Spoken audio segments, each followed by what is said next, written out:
യേശുവെ നന്ദി. എൻ്റെ പേര് ബിൻസി, ഹസ്ബൻഡ് ബിനോയ്. ഞങ്ങൾ എടത്തുവ പച്ചയിൽ നിന്ന് വരുന്നു. ഞങ്ങളുടെ കല്യാണം കഴിഞ്ഞിട്ട് 8 വർഷമായി.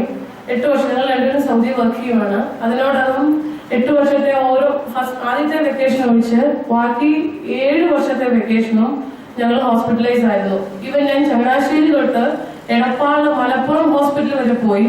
അതിനോടകം എനിക്ക് 3 അബോർഷൻ ഉണ്ടായി, 2 യൂട്രസിന് സർജറി വന്നു. അവസാനം ഞങ്ങൾ IVF ചെയ്യാമെന്ന് തീരുമാനിച്ചു.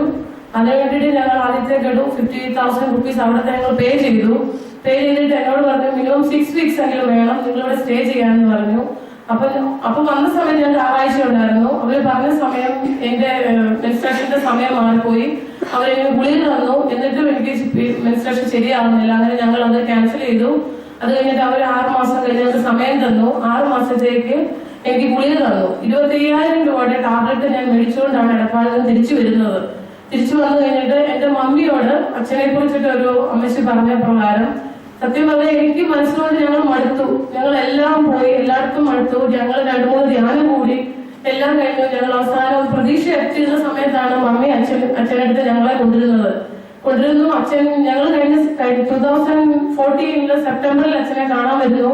അച്ഛൻ പറഞ്ഞു അടുത്ത ഒക്ടോബറിനുള്ളിൽ നിന്റെ കയ്യിൽ ഒരു കുഞ്ഞുണ്ടായിരിക്കും എന്ന് പറഞ്ഞു. അപ്പോൾ എന്റെ അമ്മ ഇവിടുന്ന് അപ്പൊ തന്നെ അച്ഛനടുത്ത് പറഞ്ഞു, അച്ഛൻ ഞാൻ എന്റെ മോളെ കൊണ്ട് വന്നിട്ട് സാക്ഷ്യം പറഞ്ഞോളാം എന്ന് പറഞ്ഞു. അങ്ങനെ ഞങ്ങൾ വെക്കേഷൻ സെപ്റ്റംബറിൽ ഞങ്ങൾ തിരിച്ചു പോയി.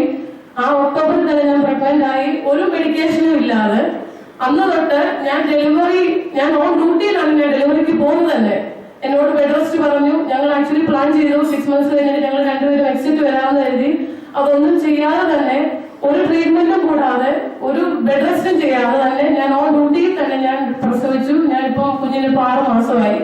ഞാൻ പ്രഗ്നന്റ് ആയി തന്നെ 3 മാസം കഴിഞ്ഞപ്പോ എന്റെ മമ്മി ഞങ്ങൾ എടപ്പാളിൽ നിന്ന് മേടിച്ച് 25,000 രൂപയുടെ മെഡിസിൻ എന്റെ അമ്മ കത്തിച്ചു കളഞ്ഞു. കാരണം ഞങ്ങൾക്ക് എന്താ ചെയ്യണമെന്ന് തന്നെ അറിയത്തില്ലാതാണ് അച്ഛനടുത്ത് വരുന്നത്. ഞങ്ങൾ ആക്ച്വലി മടുത്തു. ഒരു പ്രതീക്ഷയില്ല.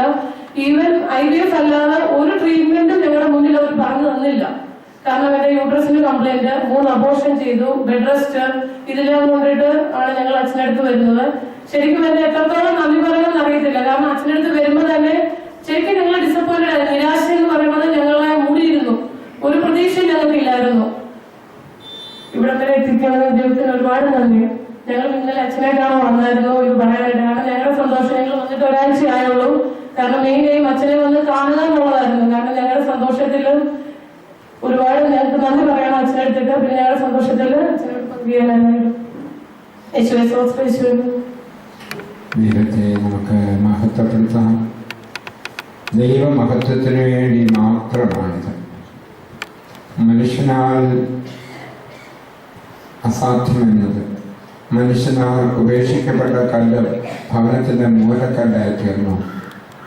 ഡോക്ടർമാരൊക്കെ ഉപേക്ഷിച്ചു. എന്നാൽ ദൈവം ഈ ഗർഭപാത്രത്തെ ഫലപുഷ്ടിയുള്ള ഗർഭപാത്രമാക്കി മാറ്റിയെങ്കിൽ അത് ദൈവികാണ്, ഈശോയുടെ വലിയ സ്നേഹമാണ്.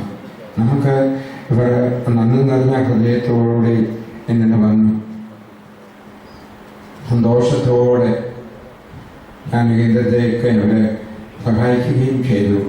സന്തോഷത്തോടെ നമുക്ക് പ്രത്യേകമായിട്ട് അത് അവർ ചോദിച്ചതല്ല, അവർ സന്തോഷത്തോടെ എന്നെ ഏൽപ്പിച്ചതാണ്. നമുക്ക് ദൈവത്തിന് മുൻപിൽ നന്ദി പറയാം. ദൈവത്തിൻ്റെ അഭിഷേകം കൂടുതലായിട്ട് ഈ കുടുംബത്തിനും അതുപോലെ ഇനിയുമുണ്ട്. ഞാൻ ആശംസിച്ച നന്മ ആശംസിച്ച അടുത്ത വർഷം കുഞ്ഞുമായിട്ട് വരണമെന്ന് പറഞ്ഞിരിക്കുന്നവർ ഇവിടെ വന്നിട്ടുണ്ട്.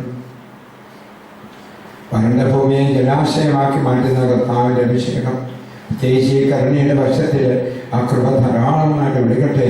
പരിശുദ്ധ അമ്മ ദൈവികാരി അമ്മ കൃപാനിയായി നിൽക്കുമ്പോൾ, കൃപാനിയെ വലയം ചെയ്ത് നിൽക്കുമ്പോൾ, അമ്മ തൻ്റെ ഗർഭപാത്രം പുത്രനെ സംഭവിച്ച ഗർഭപാത്രത്തിൻ്റെ യോഗ്യതയാൽ ഇവിടെ വന്നിരിക്കുന്ന മക്കളില്ലാത്ത ദമ്പതികൾക്ക്, പ്രത്യേകമായ അമ്മമാർ പ്രാർത്ഥിച്ച സഹോദരന്മാർക്ക് കുട്ടികളുണ്ടാകട്ടെ എന്ന് നമുക്ക് നന്മ ആശംസിക്കുകയും ഇവരെ പ്രതി ദൈവത്തിന് നന്ദി പറയുകയും ചെയ്തുകൊണ്ട് കരമുയർത്തി ഒന്ന് പ്രാർത്ഥിക്കാമോ?